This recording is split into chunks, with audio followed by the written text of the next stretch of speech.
I watched Sukuna vs Mahoraga in 0.25x speed, and I found 20 crazy details that you might have missed at regular speed. After Fushiguro summons Mahoraga on Shigemo, he was forced to take part in this exorcism ritual. Shigemo understands he and Fushiguro have to defeat the Mahoraga to survive. However, Fushiguro is far too injured and tells his opponent he'll be the first to pass on. Mahoraga violently knocks Fushiguro aside into a building, leaving him completely incapacitated. Mahoraga sets its sights on Shigemo next, but notice whenever it walks, he shutters the road with simple steps. After Mahoraga tries to smash Shigemo, he gets saved at the last moment by Sukuna, who avoided ending the ritual and saving Megumi's life by doing so. After he healed Megumi using positive energy, the fight begins. The Shikigami attacks Sukuna with the blade attached to its wrist, and he blocks it with his forearm, and notices that the sword is coated with positive energy and avoids it by flipping out of the way. While upside down in midair, Sukuna punches the Shikigami so quick you wouldn't see it in normal speed, but if you slow it down to 0.25x, you will see it.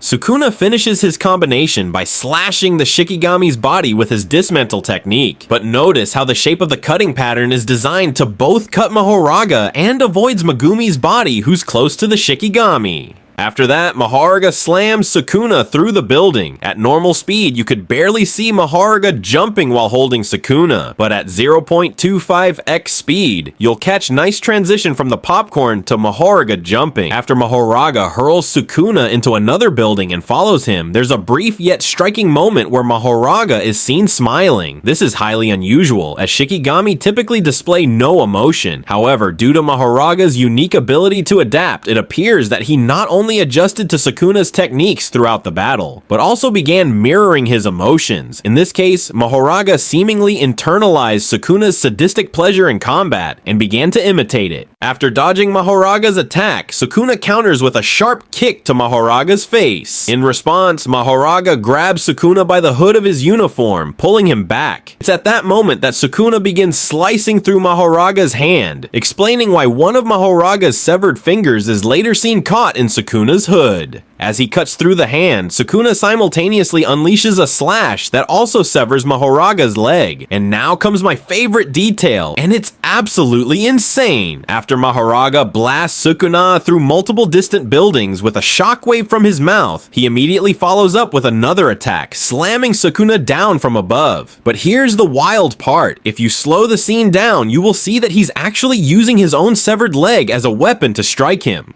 While Sukuna tries to block the improvised leg weapon, notice how he plants his own foot on Mahoraga's face and uses it to push him back mid-air. As Mahoraga and Sukuna begin trading blows, Sukuna is mostly on the defensive, blocking Mahoraga's punches. But notice how Mahoraga is only using one hand to brawl, while his severed arm wields the sword of extermination. Many fans pointed out the moment Sukuna blocked the sword with just 2 fingers, but he pulled off that move multiple times throughout the exchange. After this intense exchange, with Sukuna hurling Mahoraga into a building and Mahoraga retaliating by launching cars at him, Sukuna gets sent crashing into a building full of people. Mahoraga quickly follows up with an attack, but here's the key detail. In a split second, Sukuna dodges and counters with a slash. While the attack has no effect on Mahoraga, it ends up slicing through the crowd of people behind him instead. After that, Sukuna kicks Mahoraga upward, but then, seemingly out of nowhere, Mahoraga gets sent flying in a completely different direction into another building. At first it looks random, but if you slow it down, it was Sukuna who actually bursts out from the ground, chases after him mid-air, and lands a follow-up punch that sends Mahoraga crashing into the building. Then comes one of the most bizarre moments in the entire fight. After Sukuna sends Mahoraga crashing into a building, the area suddenly fills with floating bubbles and some kind of dust, some foam coming out of Mahoraga's mouth, visibly reacting to whatever's in the air. At first, I assumed this was a symbolic or stylized way to show the impact of Sukuna's punch, maybe some high-concept visual meant to convey internal damage or disorientation. But then I realized something crazy. The place Mahoraga was smashed into is actually the laundry products section of a mall. He got slammed into shelves full of detergent, fabric softener, and other chemical-heavy cleaning agents.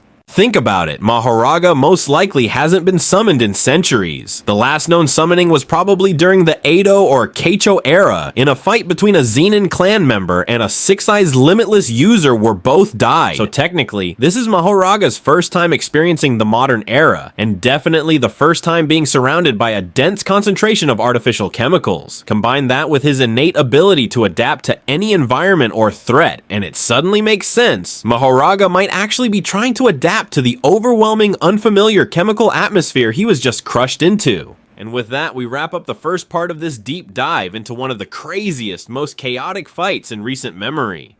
From severed limbs used as weapons to ancient Shikigami choking on laundry detergent, this battle is packed with absurdity, brilliance, and pure spectacle. Stay tuned for the second part.